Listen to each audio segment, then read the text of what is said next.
Right. వెంకటగురుమూర్తి గారు, మీరే డిబేట్ని start చేయాలి.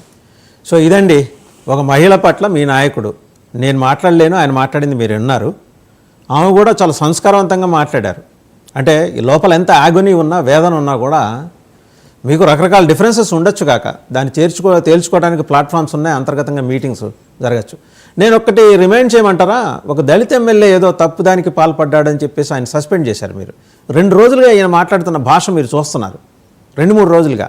మొన్న ఒక రోజు ఏదో బస్సు జగనే మేలురా నాయనా అని చెప్పేసి రాయలసీమ స్లాంగ్లో మాట్లాడు. ఏంటి అసలు అంటే, మీరు క్రమశిక్షణా సంఘం అని ఒకటి ఉంటుంది కదా మీ పార్టీలో, ఏం అసలు కనీసం ఆయన నుంచి ఎక్స్ప్లెనేషన్ అడగటం, అయ్యా ఎందుకు పెద్ద ఆయన ఇట్లా పెద్ద ఆయన కదా వయసులో ఇలా మాట్లాడుతున్నారు, కొంచెం సరి చేసుకోవచ్చు కదా అని మందలించడం, ఇట్లాంటివేం లేవా? వాసుదేవన్ గారు, మీకు ప్యానెల్లో ఉన్నటువంటి మిత్రులకి, 99 టీవీ వీక్షకులకి హృదయపూర్వక నమస్కారాలు తెలియజేసుకుంటూ, ఖచ్చితంగా ఎందుకంటే మరి ముఖ్యంగా మహిళల పట్ల మాట్లాడే సందర్భంలో ఎవరైనా కూడా జాగ్రత్తగా మాట్లాడాల్సిన అవసరం ఉంటుంది.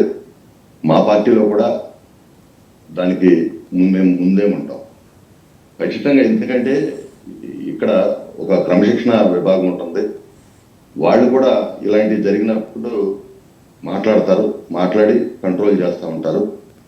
కాబట్టి మేమేమంటామంటే, తెలుగుదేశం పార్టీ ఎవరిని కూడా మాట్లాడినా ఒప్పుకునేటువంటి పరిస్థితి కాదు. ఎవరైనప్పటికీ కూడా ఎవరిని కూడా ఉపేక్షించం.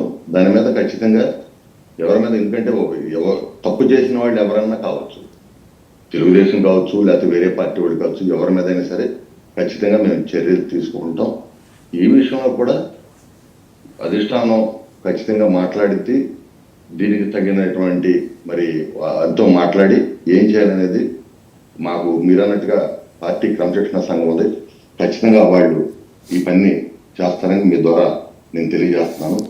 ముఖ్యంగా ఇవాళ మహిళల పట్ల, ఎందుకంటే మీకు తెలుసు, మహానుభావుడు నందమూరి తారక రామారావు గారు మహిళలకు ఆస్తిలో సమాన హక్కు ఇవ్వటమే కాకుండా మహిళలు అన్ని రంగాల్లో ముందుండాలని నారా చంద్రబాబు నాయుడు గారు కోరుకున్నారు. అలాంటి మహిళలను ఎవరికి కించపరిచినా సరే అది చట్ట ప్రకారం చర్యలు వారు తీసుకుంటారు. దీంట్లో మేము ఎలాంటి వేరే దాని కాంట్రవర్సీకి మేము వాళ్ళు తప్పు చేశారు, వీళ్ళు తప్పు చేశారనే దాని విషయానికి వెళ్ళాం. అది ఖచ్చితంగా దీని మీద ఒక విచారణ చేసి అవసరమైతే ఎవరైనా మందలిస్తారు, ఎవరి మీదైనా చర్యలు తీసుకుంటారు, ఎవరో కూడా అతిథులు కాదు. ఇదైతే నేను చాలా స్పష్టంగా చెప్పగలను. రైట్. మీరు స్వయాన వెనకబడిన తరగతుల నుంచి రిప్రజెంట్ చేస్తున్న సీనియర్ నాయకులు మీరు. అలాగే అంటే సొసైటీలో అప్రెస్డ్ సెక్షన్స్, టార్గెటెడ్ సెక్షన్స్ని పదే పదే కించపరిచే విధంగా మాట్లాడటాన్ని తెలుగుదేశం పార్టీ లోగడ ఎప్పుడూ సహించలేదు. ఈ మధ్యకాలంలో ఎందుకో కొంత ఉదాసీన వైఖరి కనిపిస్తోంది అనే మాట వినిపిస్తోంది. విమర్శ కావచ్చు, ఆరోపణ కావచ్చు, వాస్తవం కూడా కావచ్చు. ఏమంటారు వెంకటగురుమూర్తి గారు?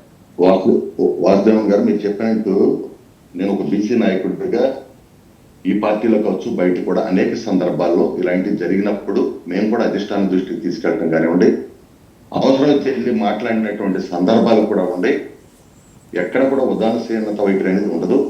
1-2 రోజులు సమయం తీసుకుంటారు తప్పితే ఎవరికైనా, ఎందుకంటే ఇవాళ ఈ సమాజం అంతా కూడా చూస్తాం ఉంది ఏ సంఘటన జరిగిన. దళిత ఎమ్మెల్యే మీద కేసు వచ్చినప్పుడు, ఏదో ఆరోపణ వచ్చినప్పుడు ఇంత సమయం తీసుకోలేదే, 24 అవర్స్లో సస్పెండ్ చేశారే. ఈయన 2-3 రోజులుగా మాట్లాడుతున్నారు. ఈ విషయంలో కూడా అధిష్టానం ఇప్పటికే దృష్టి సారించింది.